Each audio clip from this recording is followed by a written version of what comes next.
Hi there. It's September the 14th, and today we're starting a new book in the New Testament, in the letters of Paul. We're in Paul's letter to the Galatians, and we're reading chapter 1 and the whole of the chapter in verses 1 to 24. Now, Galatians is a letter that's written to believers in the southern part of what is today Turkey. The term Galatia or Galatia was to do really with the northern part. The Romans called this province, all of it, Galatia, but the Galatians were properly Celts, hence the cult of the word in the title. But actually the Celts as such lived in the northern part of Turkey, but this is very much written to the people who are part of the church that Paul has established on his first missionary journey in the south. So this letter is probably one of the first, if not the first, that Paul wrote. And it's actually written in a hurry, in a sense. It's written to an urgent situation. What has happened is that Paul has gone in and he has preached the good news, and he's founded these churches in places like Lystra and Derbe, Iconium.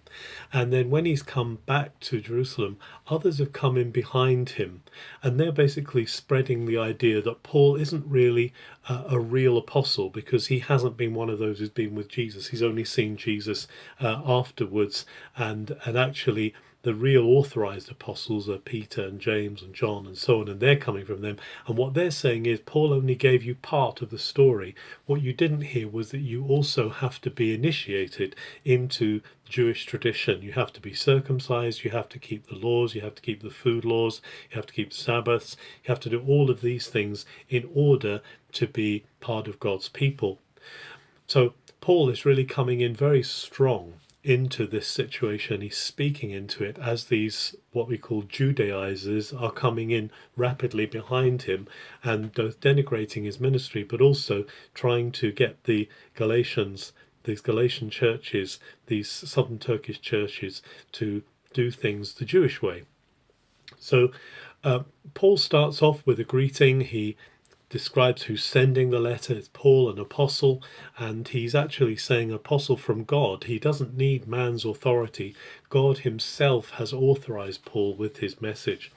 And then Paul wishes them grace and peace, but he doesn't have the usual words of commendation for them that others would expect in a letter, perhaps, that's coming from Paul. Instead, he launches straight into his theme, and he says, "I'm amazed, I'm astonished that you're quickly turning away to another gospel." Actually, this isn't another gospel. There isn't another gospel.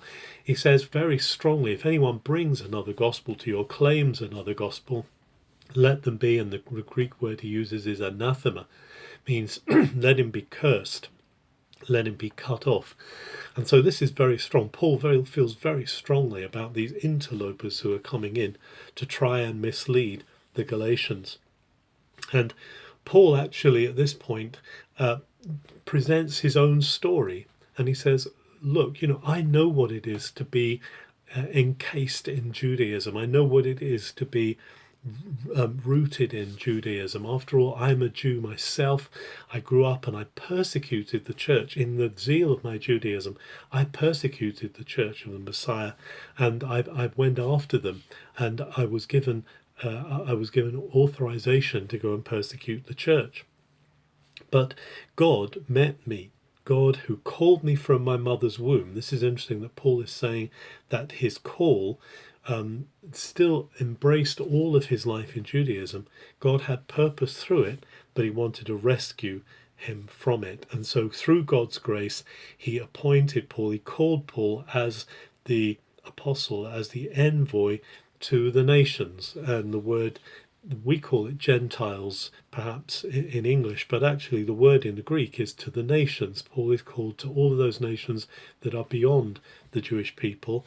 And this is a great irony in one sense. This is an amazing paradox that Paul, who was so strong in Judaism, is called to be the apostle to the nations.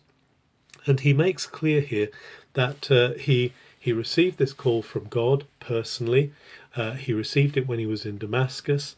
He actually spent some time in Damascus preaching, and then after 3 years he goes to Jerusalem. So what he's trying to make clear here is he's not a secondary apostle. He's not received some authorization, especially from the apostles. He received his call from God, and he met the apostles, or he met James at least in Jerusalem, but he didn't see any of the other apostles at that time. And he then went on to Syria and Cilicia. But what he's trying to say here is that he didn't have personal authorization as such from the other apostles in Jerusalem. What he's trying to do is to show that God has called him specifically to a specific purpose. He's not part of the Jerusalem setup in that sense, although they have been glad to endorse what God is doing through him, and they've given thanks to God.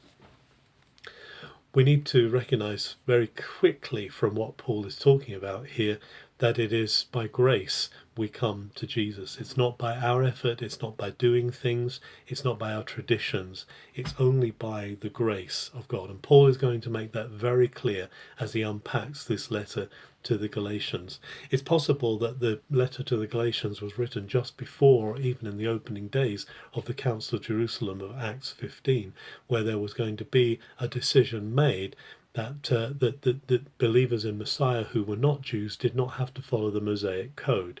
But at this point, there is still the possibility that the church may come down in favour of the laws of Moses. So Paul is very strong in presenting his case in this letter, and we're going to see that unfold over the times ahead.